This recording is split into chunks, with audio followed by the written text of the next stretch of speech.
Minenwerfer, which is like a it's like one of our bazookas, only they were kind of spring-loaded or some darn thing. Took a crack at me. Fortunately, he missed, but he went right in front of me and blew a wall down next to me and got my attention. And I was tracking the tank towards him. I had my hatch open, and it was just a 20 millimeter, crowd little 20 millimeter outfit. But they loaded him a ball, armored piercing, and an explosive. An explosive wasn't very big in a 20 millimeter, but anyway, I saw this. The ball hit my, I had a helmet hanging over the main sight. The tank hit that. The ball hit that, and I saw a flash go in front of my eyes, and an explosion on it. The explosion one hit the hatch by my head, and just filled my back and neck with a bunch of fine stuff. It didn't hurt much. See, I still got a piece of my. I never noticed that until I got back later. Just encapsulated now. It's very small. Well, you can see it's just. Oh yeah. But anyway, I wasn't hurt bad enough to be sent anywhere, so they kept me around the battalion and picked junk out of my back. And 2 weeks later, I was out again and went with. It was a rainy day, and I was out with Abrams in his tank. I was with a light tank. I didn't like to go with the lights because they were a lot faster than I was, and I was the biggest target. But anyway, we were up on a hill.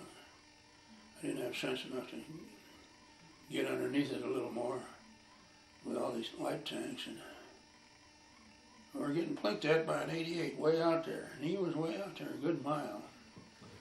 Too far for any tank to shoot, so I decided to start adjust some artillery on him, and he was meantime bouncing them around me. So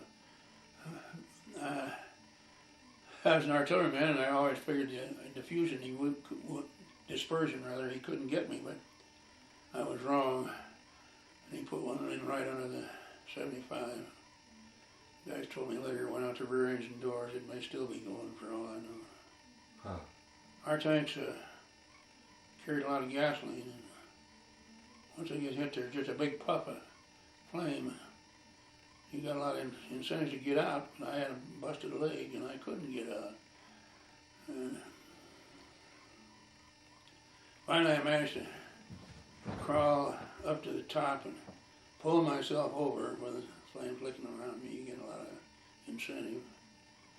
And then my sergeant came out after me, and we both fell off the top. And he, between his knee and his shoe was just the Achilles tendon. So I guess the shell hit him in the leg. It was not a tank shell, so it was solid. And my gunner, corporal, who was in the tank, in the seat right in front of me, stopped most of the stuff that would have hit me, except for the busted leg. And some guys came, a couple of medics came by, and they got up there and they got him out, but his entrails were hanging down to his knees. He died a few hours later. Huh. And my driver and assistant driver never got out. They had their hatches shut. I hope they were killed outright, because fire is a bad death.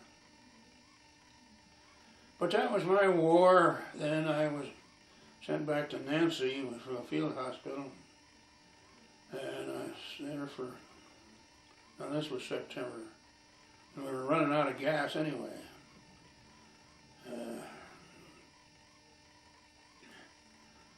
So I stayed, I had burns, and I had bandage all over my leg.